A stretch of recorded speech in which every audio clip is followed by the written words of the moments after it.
আসসালামু আলাইকুম। এখন আপনারা দেখবেন সংবাদ শিরোনাম। দুপুরে সংসদের দক্ষিণ প্লাজায় ওসমান হাদির জানাজা, প্রিয় ক্যাম্পাসেও নেওয়া হবে মরদেহ। এক নজর দেখতে হৃদরোগ ইনস্টিটিউটের বাইরে মানুষের ভিড়। হাদির পরিবারের দায়িত্ব নেবে সরকার, জানালেন উপদেষ্টারা। উদীচীর কার্যালয় পরিদর্শনে এনসিপি নেতারা। বাংলাদেশের পরিস্থিতি নিয়ে জাতিসংঘের উদ্বেগ।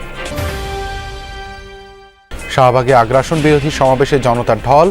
হাদির হত্যাকারীদের আইনের আওতায় আনার দাবি, আধিপত্যবাদ রুখে দেওয়ার প্রত্যয়। ট্রাভেল পাস নিলেন তারেক রহমান, স্বাগত জানাতে প্রস্তুত বিএনপি। নির্বাচনকে বাধাগ্রস্ত করতে ষড়যন্ত্রের অভিযোগ মির্জা ফখরুলের। অনেক রক্তের বিনিময়ে অর্জিত আমাদের ভোটাধিকার তথা গণতান্ত্রিক অধিকারকে তারা নস্যাৎ করে দিয়ে দেশে ফ্যাসিবাদের একটি নতুন সংস্করণ তৈরি করতে চাচ্ছে। আজ দেশে আসছে সুদানে সন্ত্রাসী হামলায় নিহত 6 সেনা সদস্যের মরদেহ। রাষ্ট্রীয় মর্যাদায় হবে জানাজা ও দাফন। আসসালামু আলাইকুম। এখন দেখবেন সংবাদ বিস্তারিত। মানুষের হাতে বানানো বন্দুকের গুলি লেগেছিল মানুষের কথা বলা শরীফ ওসমান হাদির। গুলিবিদ্ধ হওয়ার 6 দিন পর পৃথিবী থেকে বিদায় নেন ইনকিলাব মঞ্চের মুখপাত্র। শুক্রবার সন্ধ্যায় তার মরদেহ আসে দেশে। মরদেহ গ্রহণ করেন সরকারের উপদেষ্টা সহ বিভিন্ন রাজনৈতিক দলের নেতারা।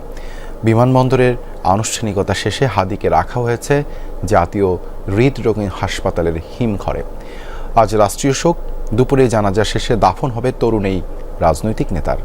লাল সবুজের পতাকা মরানো কফিনে শরীফ ওসমান হাদির মরদেহ। দূরদেশ থেকে বিমানে চেপে হাদি যখন 56,000 বর্গমাইলের বাংলাদেশে, তখন তার বিদ্রোহী দেহ নিথর, নিস্তব্ধ। আরবিতে হাদি শব্দের অর্থ নেতৃত্ব দানকারী। নেতৃত্ব গুণেই তিনি কথা বলেছেন মানুষের জন্য, যার মননে ছিল আপামর জনগণের ভাগ্য উন্নয়নের চিন্তা। হজরত শাহজালাল আন্তর্জাতিক বিমানবন্দরে হাদির মরদেহ গ্রহণ করতে সরকারের উপদেষ্টা, বিভিন্ন দলের রাজনৈতিক নেতা, সুশীল সমাজের প্রতিনিধি এবং পরিবারের সদস্যরা এসেছিলেন।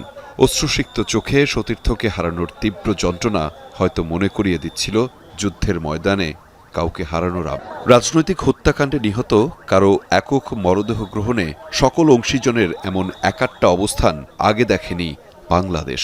এমন বাংলাদেশই তো চেয়েছিল এই জুলাই যোদ্ধা। হাদি এখন হিমঘরের 4 দেয়ালে, কিন্তু তার সতীর্থরা পুরো বাংলাদেশকে জানিয়েছে এমন হত্যাকাণ্ডের তীব্র নিন্দা ও ধিক্কার। প্রতিবাদ মিছিলে তারা হাত উঁচিয়ে বলেছে, এভাবে মানুষ মারা চলবে না। ইনকিলাব মঞ্চের মুখপাত্র ওসমান হাদির মৃত্যুতে বাংলাদেশে উদ্ভূত সহিংস পরিস্থিতি নিয়ে উদ্বেগ জানিয়েছেন জাতিসংঘের মানবাধিকার বিষয়ক হাই কমিশনার ফলকার তুর্ক। তাগিদ দিয়েছেন হাদির উপর হামলার ঘটনা দ্রুত, নিরপেক্ষ, পূর্ণাঙ্গ ও স্বচ্ছ তদন্তের, সেই সাথে দায়ীদের বিরুদ্ধে যথাযথ আইনি প্রক্রিয়া ও জবাবদিহিতা নিশ্চিতেরও আহ্বান জানিয়েছেন তিনি। হাদির ওপর হামলার ঘটনা দ্রুত, নিরপেক্ষ, পূর্ণাঙ্গ ও স্বচ্ছ তদন্ত পরিচালনা করতে হবে এবং দায়ীদের বিরুদ্ধে যথাযথ আইনি প্রক্রিয়া ও জবাবদিহি নিশ্চিত করতে হবে। এমন একটি পরিবেশ নিশ্চিত করা দরকার যেখানে সবাই নিরাপদ ও শান্তিপূর্ণভাবে জীবনযাপন করতে পারবেন, একই সাথে স্বাধীনভাবে ভিন্ন মত প্রকাশ করতে পারবেন। এই সংকটপূর্ণ সময়ে মত প্রকাশের স্বাধীনতা, শান্তিপূর্ণ সমাবেশের অধিকার এবং সাংবাদিকদের নিরাপত্তা নিশ্চিত করার আহ্বান জানাচ্ছি সরকারের কাছে, যেন অস্থিরতা আর না বাড়ে। হাজারো তরুণের শপথ, দৃপ্ত কণ্ঠে উচ্চারণ, শরীফ ওসমান হাদির আদর্শকে ধারণ করার। আগ্রাসন বিরোধী সমাবেশ থেকে ছাত্র জনতা জানান, বিপ্লবের বীজ বুনে গেছেন হাদি। ভারতীয় আধিপত্য থেকে বাংলাদেশকে মুক্ত করার সেই বিপ্লব ছড়িয়েছে ঘরে ঘরে। আকাশ ফুঁড়ে উঠেছে হাজারো হাত, শপথের হাত। এই যেন শরীফ ওসমান হাদিরই প্রতিচ্ছবি। সবাই যেন একজন ওসমান হাদি। হাদি বলেছিলেন, সব ধরনের আধিপত্যবাদের বিরুদ্ধে দাঁড়িয়ে স্বাধীনতার সার্বভৌমত্ব রক্ষা ও ইনসাফ ভিত্তিক রাষ্ট্র নির্মাণ। সেই ইনসাফের ডাক ফের শাহবাগে হাজার হাদির। জুমার নামাজের পর শাহবাগে আগ্রাসন বিরোধী সমাবেশে সমবেত হন সবাই। সমাবেশে যোগ দেন বিভিন্ন রাজনৈতিক দলের অঙ্গ সংগঠনের নেতারাও। তাদের অভিযোগ, ভারতীয় আগ্রাসনের বিরোধিতা করায় হত্যা করা হয় হাদিকে। দেন ভারতীয় আগ্রাসন আর আধিপত্যবাদ বন্ধের ডাক। জনতার বিপুল উপস্থিতিতে ফের দাবি ওঠে শাহবাগ চত্বরকে শহীদ ওসমান হাদি চত্বর হিসেবে ঘোষণার। এ সময় সবার কণ্ঠেই একটাই দাবি, হাদি হত্যার দৃষ্টান্তমূলক সাজা। হাদি ভাইকে যারা হত্যা করেছে, তাদেরকে যারা ইন্ধন দিয়েছে, তাদের প্রত্যেকে যেন আইনের আওতায় এনে দৃষ্টান্তমূলক শাস্তি দেওয়া হয়। হাদি ভাইয়ের বিচার যতদিন পর্যন্ত না হবে, আমরা ইনশাল্লাহ রাজপথে থাকবো, রাজপথ থেকে লড়াই করবো ইনশাল্লাহ।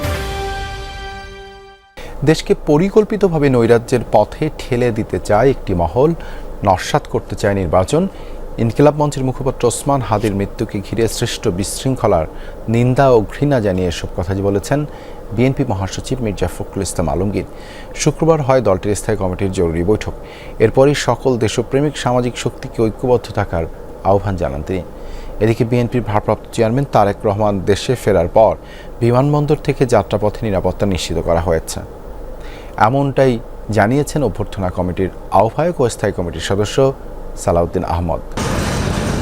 দলের ভারপ্রাপ্ত চেয়ারম্যান তারেক রহমানের স্বদেশ প্রত্যাবর্তনকে ঐতিহাসিক করে তুলতে সব ধরনের প্রস্তুতি নিচ্ছে বিএনপি।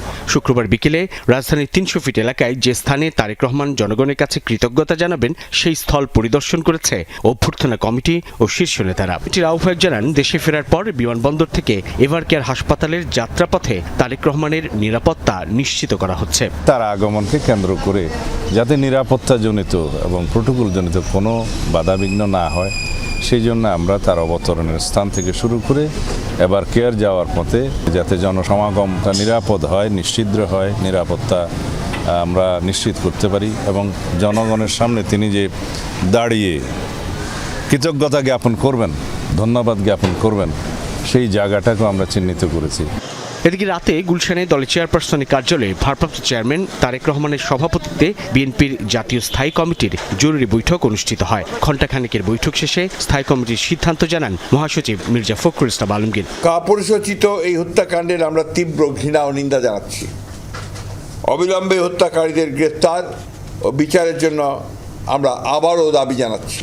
দৈনিক Prothom Alo, the daily star, Chhayanaut, Udichi, Dhanmondi ৩২-এ শেখ মুজিবুর রহমানের বাড়ি সহ বিভিন্ন স্থানে আওয়ামী লীগ নেতাদের বাড়িতে হামলা, অগ্নিসংযোগ, ময়মনসিংহে হিন্দু ছেলেকে আগুনে পুড়িয়ে মারা, সম্পাদক নুরুল কবিরকে হেনস্থা, খুলনা ও চট্টগ্রামে ভারতের হাইকমিশনের কার্যালয় ও বাসভবনে হামলা সহ দেশের নানা প্রান্তে সৃষ্ট বিশৃঙ্খলার তীব্র নিন্দা ও ঘৃণা জানান। যে ঘটনা প্রমাণ করে এই পুরনো চিহ্নিত মহল দেশকে পরিকল্পিতভাবে নৈরাজ্যের পথে ধাবিত করতে চায়, দেশে ফ্যাসিবাদের একটি নতুন সংস্করণ তৈরি করতে চাচ্ছে। সরকারের নাকের ডগাতেই তারা এই তৎপরতা চালিয়ে যাচ্ছে। জনগণ মনে করছে যে সরকারের ভূমিকা সন্তোষজনক নয়, ফলে দেশ বিদেশে সরকার তথা দেশের ভাবমূর্তি ক্ষুণ্ণ হয়ে চলেছে। মির্জা ফখরুল বলেন, জাতীয় সংসদ নির্বাচনকে অনিশ্চিত করার চক্রান্ত চলছে। ইতিমধ্যে এই হত্যাকাণ্ডের প্রতিবাদে দেশের সকল রাজনৈতিক দল হত্যাকারীদের গ্রেফতার করে বিচারের আওতায় আনতে সরকারের প্রতি চাপ সৃষ্টি করে চলেছে।